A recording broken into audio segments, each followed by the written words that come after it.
Hello, thank you for watching this video. Today is an awesome and awe-inspiring day. Actually, depending where you're going to be watching this, if it's tonight, as you know, the Jewish day starts at night. Tonight is Yud Tes Kislev.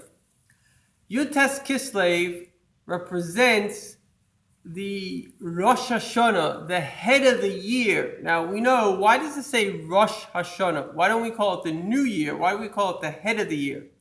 Because the head contains the whole body. The whole body operates only via the mechanism in the head. As we know, the brain regulates everything in the body. So there's the idea, and in general, it's a general principle of Judaism, that everything works on kind of what's called klal prat, the general idea. The general has the whole picture, but in its kind of absolute, you call it the mission statement.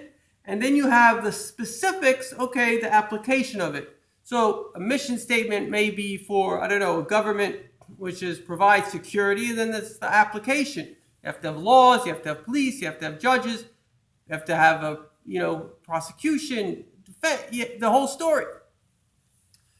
So the idea spiritually is on Rosh Hashanah, God gives us the ability.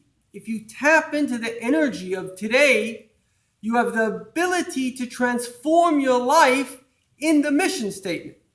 Now, the Rosh Hashanah on the beginning of the new year is to accept God as your king. In other words, to say that my mission is to do your mission.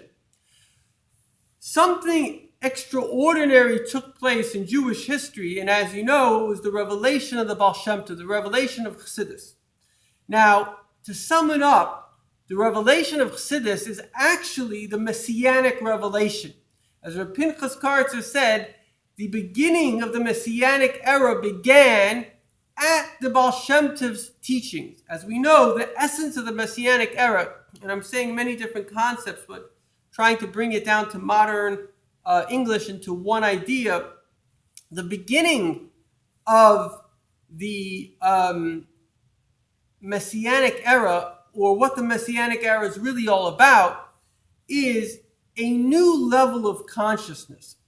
In fact, the Rebbe spoke the last year's tremendous amounts about Mashiach, and Mashiach is here, very great kind of, and many people, Lubavitchers and scholars, they really could not grasp what is the Rebbe trying to say. And according to Rebbe Simon Jacobson, who was privileged to write down many of these speeches from the Rebbe and have them edited, he says it all boils down to one thing. It's a consciousness shift. You see, as I recently studied, God operates on two dimensions simultaneously. One dimension is the natural dimension. The natural dimension has fixed laws. The sun will come up at this time, the moon will come up at that time, water will boil at this temperature. And so eventually what happens is people accommodate themselves to these laws. So we need to become warm, that's why I have a coat, because it's winter, and we accommodate ourselves. But that's not a meaningful life. That is a life in which you survive. Unfortunately, there are negative instincts, whether it's ego, and people make a whole big deal, whether I have more money, less money, how good I look, etc. These things are ridiculous. But then you have a higher life, which is what is the purpose of this whole thing in the first place. And this is where consciousness and having a messianic consciousness comes in. And ultimately, it boils down to what Chassidus really is, which is the revelation of God. Now you can say, okay, the revelation of God, very sweet. What exactly does that mean, the revelation of God? So first of all, you have to study Chassidus. As we know, the famous saying by the Rebbe Rashab, what it says, if I knew good God, I would be God. Well, when you study Chassidus, you achieve that level, and you can't describe it. You have to actually study it. A practical example or something to do is that we're beginning the new cycle of the study of the Tanya. I get on my email the daily Tanya from Chabad.org. There are many different apps that you can get the daily Tanya, but study the daily Tanya every day. And this is not something that you can translate, but because effectively God is able to limit himself. He's able to package himself. And as we know, the very word of the first of the 10 Commandments is Anoichi. Anoichi means I have placed my soul here. I don't want to belabor the point because it's a very big subject. We could speak for hours on it. But the bottom line is that the Torah is the lower level. When Mashiach comes, it says a new Torah. What does it mean, a new Torah? We know the Torah will never change. It means the essence, the soul. So you can see me, but you don't know me. But if I reveal myself, then you know me. And in Chassidus, God is revealed, the essence of God. And so the traditional prayer, which I bless you, which we wish one another, is Lashana Toiva Tikasav V'Sechasim V'Limud Chassidus V'Darkei may be inscribed and written and sealed for a good year in the study of Chassidus and in the way of Chassidus.